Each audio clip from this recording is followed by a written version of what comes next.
వీక్షకులందరికీ నమస్కారం. ఆగస్టు నెలలో మిథున రాశి వారికి ఏ విధమైనటువంటి ఫలితాలు కలగబోతూ ఉన్నాయో ఈ కార్యక్రమం ద్వారా తెలుసుకుందాం. ముఖ్యంగా ఆగస్టు నెలలో ఉండేటువంటి గ్రహస్థితిని కనుక పరిశీలన చేస్తే ఈ రాశి వారికి 12వ స్థానముందు గురుగ్రహము అలాగే కుజుని యొక్క సంచారం జరుగుతూ ఉన్నది. ఈ ఆగస్టు నెలంతా కూడా ఈ గురుకుజుల యొక్క సంచారం 12వ ఇంటనే జరగబోతూ ఉన్నది.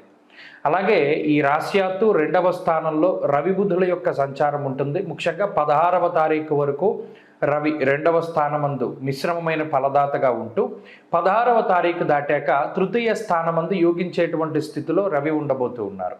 అలాగే ఈ రాశ్యాత్తు 4వ స్థానమందు శుక్రుడు అలాగే కేతువు యొక్క సంచారం ఉండగా భాగ్యస్థానమందు వక్రించినటువంటి శనేశ్వరుడు, దశమ కేంద్రమందు రాహుగ్రహం యొక్క సంచారం ఉండబోతూ ఉన్నది. అయితే ఈ గ్రహస్థితిలో ప్రత్యేకించి యోగించేటువంటి గ్రహాలను గనక మనం పరిశీలన చేస్తే రాశ్యాత్తు 2వ స్థానమందు ఉన్నటువంటి రాశ్యాధిపతి అయినటువంటి బుధుడు యోగిస్తూ ఉన్నారు.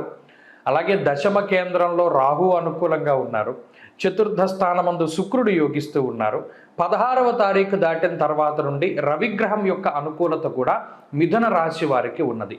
అయితే ప్రతికూలించేటువంటి గ్రహాలను కూడా మనం దృష్టిలో పెట్టుకుంటే 12వ స్థానమందు ఉన్నటువంటి గురుడు అలాగే కుజగ్రహాలు, ప్రత్యేకించి భాగ్యస్థానమందు వక్రించి ఉన్నటువంటి శనేశ్వరుడు, ఈ 3 గ్రహాలే ప్రధానంగా ఇబ్బంది పెట్టేటువంటి గ్రహాలుగా మనం దృష్టిలో పెట్టుకోవాలి.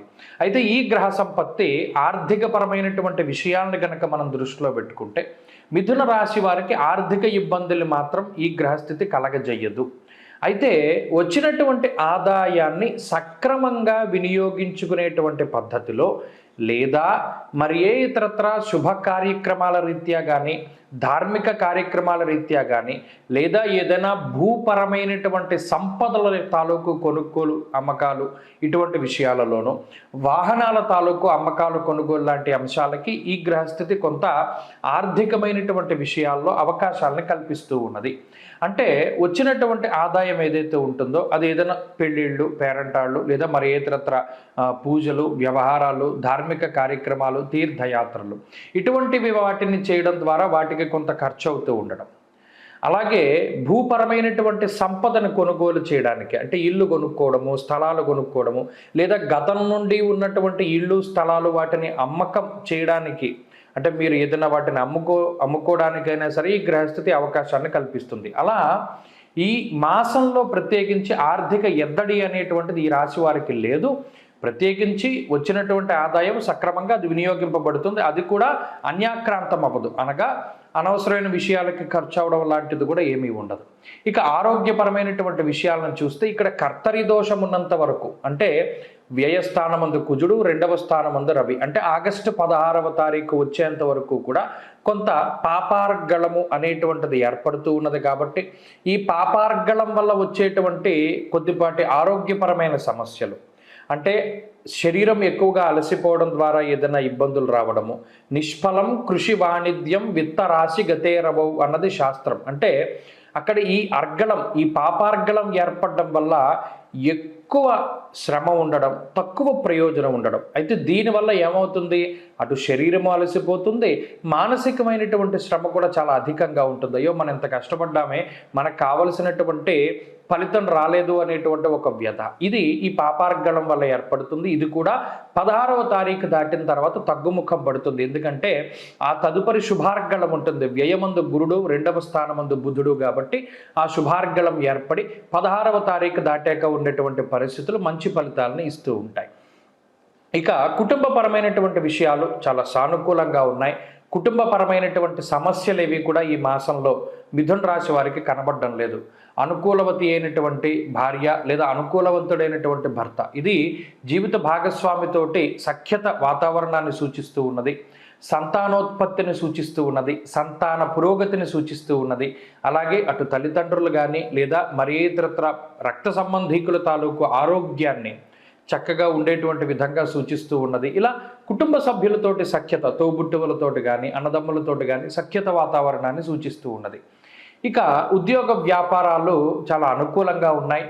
ఉద్యోగం చేసేటువంటి వారికి పదోన్నతి కానీ, స్థానచలనంతో కూడి ఉన్నటువంటి పదోన్నతి కానీ ఇటువంటి వాటికి అవకాశం ఉంటుంది. వ్యాపారస్తులకి కూడా ఇది చాలా కలిసి వచ్చేటువంటి కాలం. ఎందుకంటే కుటుంబ స్థానంలో బుధగ్రహం ఉండి, అంటే ధనస్థానమందు బుధుడు ఉండి రాస్యాధిపతి, చతుర్థ స్థానమందు శుక్రుడు ఉండడం అనేటువంటిది చాలా మంచి విషయంగా చెప్పవచ్చును. ఇక చదువరులకి కూడా ఈ నెల చాలా మంచి ఫలితాలు వస్తాయి. అంటే ఆగస్టు నెలలో ఎవరైతే మిథున రాశి వారు కాంపిటేటివ్ ఎగ్జామ్స్ రాస్తూ ఉన్నారో, లేదా ప్రభుత్వ సంబంధమైనటువంటి ఎగ్జామ్స్ రాస్తూ ఉన్నారో, లేదా పరీక్షలు రాస్తూ ఉన్నారు, ఇవన్నీ కూడా సత్ఫలితాలు రావడానికి, ఊహించినటువంటి స్థాయిలో మంచి గుర్తింపు రావడానికి అవకాశం ఉంటుంది. స్త్రీలకు ప్రత్యేకించి గృహిణులపై మంచి శుభ ఫలితాలని ఈ గ్రహస్థితి కురిపిస్తూ ఉన్నది. ప్రత్యేకించి మంచి ఆదాయము, మంచి సంపద, మంచి యశస్సు, అలాగే సంతోషకరమైనటువంటి వాతావరణానికి ఇది కారణమవుతుంది. ఉద్యోగ వ్యాపారాలు చేసేటువంటి స్త్రీలకు సైతం ఈ గ్రహస్థితి చాలా అనుకూలంగా ఉంటుంది. మంచి ఉన్నతమైనటువంటి స్థితికి వెళ్ళడానికి అవకాశాన్ని కల్పిస్తుంది. మిథున రాశి వారి ఈ మాసంలో మంచి ఫలితాలు సాధించడానికై సుబ్రహ్మణ్యేశ్వర స్వామి వారి యొక్క ఆరాధన కానీ, లేదా దక్షిణామూర్తి ఆరాధన కానీ చేస్తూ ఉండడం చెప్పదగినటువంటి సూచన.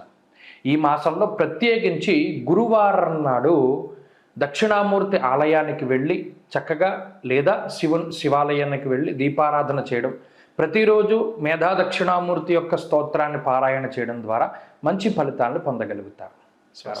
జూలై 16వ తారీఖు నుండి దక్షిణాయనం ప్రారంభమవుతుంది.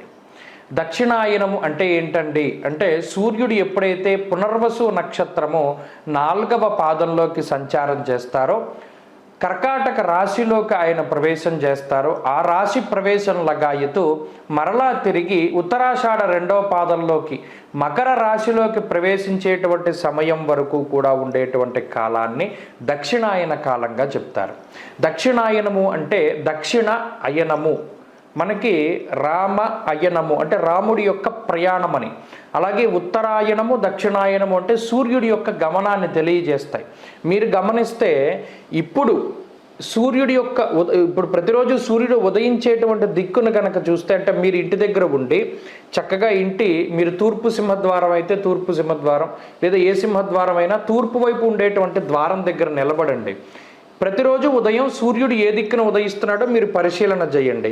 ఈ దక్షిణాయనం ప్రారంభమయ్యే దగ్గర నుండి పూర్తయ్యేంత వరకు గనక మీరు పరిశీలన చేస్తే, తూర్పు ఇలా మీ ఎదురుగుండా ఉన్నట్టయితే సూర్యుడి యొక్క ఉదయించేటువంటి స్థితి మారుతూ ఉంటుంది. అంటే ఈ దక్షిణం వైపు ఆయన ప్రయాణం చేస్తాడు. భూమి యొక్క కదలిక మాదిరిగా ఉంటుంది. ఎప్పుడైతే మరలా ఉత్తరాయణం ప్రారంభమవుతుందో ఆయన మరలా ఉత్తరానికి వెళ్ళిపోతూ ఉంటాడు. ఈయన ఉత్సాహానికి కారకులు, ఆరోగ్యానికి కారకులు, అలాగే జీవితంలో మనం ఏది సాధించడానికైనా సరే రవిగ్రహం చాలా ముఖ్యం. గ్రహరాజు అయినటువంటి రవి ఆయన ప్రతికూలంగా ఉన్నప్పుడు ఆరోగ్యపరంగా కొన్ని చికాకుల్ని కలగజేస్తారు. అలాగే ఉత్సాహ భంగానికి కారణమవుతారు. అనగా ఎప్పుడైతే అనారోగ్య సమస్యలు వస్తాయో మనం అంత ఉత్సాహంగా ఉండలేం కదా, అలా ఉత్సాహానికి ఇబ్బంది వాటిల్లుతుంది. దానితో పాటుగా జీవితం అంతా కూడా కొంత ఇబ్బందికరంగా ముందుకు సాగుతుంది. అంత ఆశించినటువంటి స్థాయిలో ఉండదు అనేటువంటి విషయాన్ని మనం దృష్టిలో పెట్టుకోవాలి.